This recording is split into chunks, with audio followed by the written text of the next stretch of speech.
Hello दोस्तों, मैं हूं प्रसन्न रादिया फ्रॉम IIT BHU और नमस्कार सभी को। और आज हम जो बात कर रहे हैं वो एक ऐसे टॉपिक के बारे में बात कर रहे हैं जो आपने सुना होगा कि मेंटरशिप नाम से ये प्रोग्राम चल रहा है। मेंटरशिप प्रोग्राम बेसिकली क्या है? काफ़ी कोचिंग इंस्टीट्यूट और IITs और NITs इस प्रोग्राम को लॉन्च कर रहे हैं।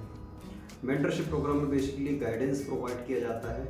ठीक है, कोई भी एक मेंटर आपके लिए अलॉट कर दिया जाएगा और उस मेंटर का काम होगा कि आपका डे बाई डे शेड्यूल बनाना और उस चीज़ को फॉलो करवाना। मेंटरशिप प्रोग्राम बेसिकली किन बच्चों के लिए इम्पोर्टेंट है और किन बच्चों के लिए इम्पोर्टेंट नहीं है, इस चीज़ के बारे में थोड़ा सा हम बात करना चाहेंगे। ऐसे बच्चे जो गांव देहात से आते हैं, जिनके पास में कोई एज ए मेंटर नहीं है जो चीज़ों को बता सके, जो चीज़ों को उन्हें गाइडेंस दे सके। ठीक है, काफ़ी स्टूडेंट्स हैं जो सेल्फ स्टडी से पढ़ते हैं और या फिर किसी यूट्यूब चैनल से पढ़ते हैं। तो उन बच्चों के लिए मैं रिकमेंड करना चाहूँगा कि मेंटरशिप प्रोग्राम को ज्वाइन करना चाहिए, क्योंकि एक सही दिशा में हमें स्टडी करना ज़रूरी है। क्योंकि हम अब मेहनत करते जाते हैं, मेहनत काफ़ी बच्चे कर रहे हैं।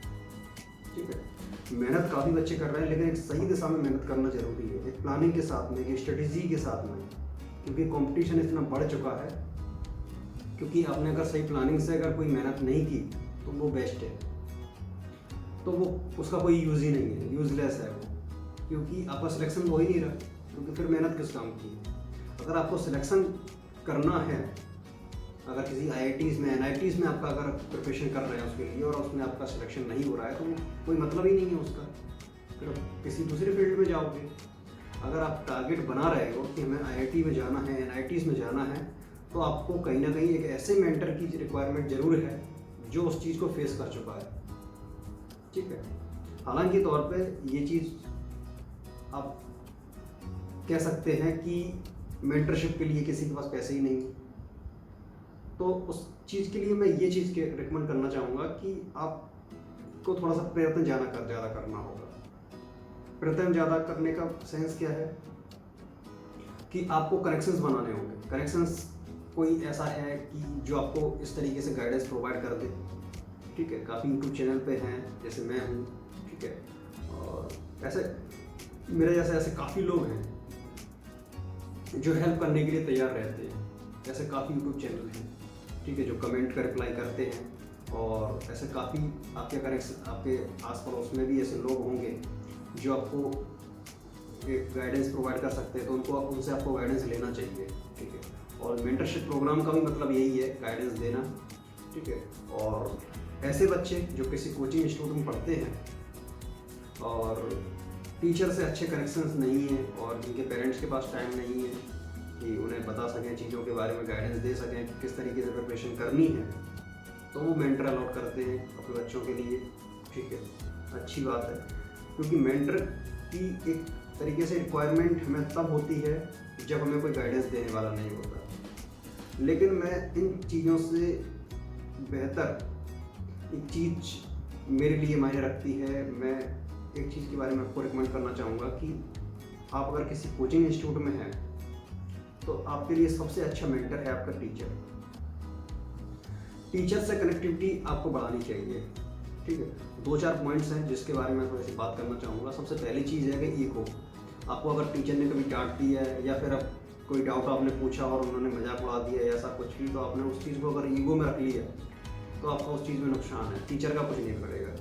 ठीक है, तो मैं इस चीज़ के लिए आपसे कहना चाहूँगा कि आपके साथ में अगर ऐसा कभी हुआ है तो उस चीज़ को इग्नोर करें और टीचर के साथ में जितना कनेक्शन बना सकें, जितनी भी चीज़ें आप उनसे पूछ सकें, जितनी भी बात कर सकें, वो चीज़ ज़रूरी है। क्यों? आपका सिलेक्शन उसी चीज़ पे डिपेंड करता है। ठीक है, प्रिपरेशन हर कोई कर रहा है, लेकिन एक सही स्ट्रेटजी के साथ में, सही प्लानिंग के साथ में एक प्रिपरेशन करना एक अलग चीज़ है। ठीक है, सिलेक्शन वही चीज़ होती है, सिलेक्शन आपका वहीं से होगा। ठीक है, क्योंकि मेहनत सब कर रहे हैं, लेकिन हर एक अच्छे डायरेक्शन में मेहनत करना, ये चीज़ काफ़ी ज़्यादा इंपॉर्टेंस रखती है। मैं एक चीज़ आपको बताना चाहूँगा कि एक ऐसे स्टूडेंट्स को मैंने काफ़ी देखा है कि जिनके 200 मार्क्स तक आए हैं और उन्हें IITs क्या NITs भी अलॉट नहीं हुए। ऐसे एक स्टूडेंट्स नहीं, ऐसे 2-4 स्टूडेंट्स को मैंने देखा है, क्योंकि अभी JEE काउंसलिंग हुई है, उसमें मैंने ऐसे काफ़ी स्टूडेंट्स को देखा है कि इस तरीके के रिजल्ट्स उनके मैंने देखे, जब मुझे ऐसा लगा कि कहीं ना कहीं मेंटरशिप की ज़रूरत है इन लोगों को।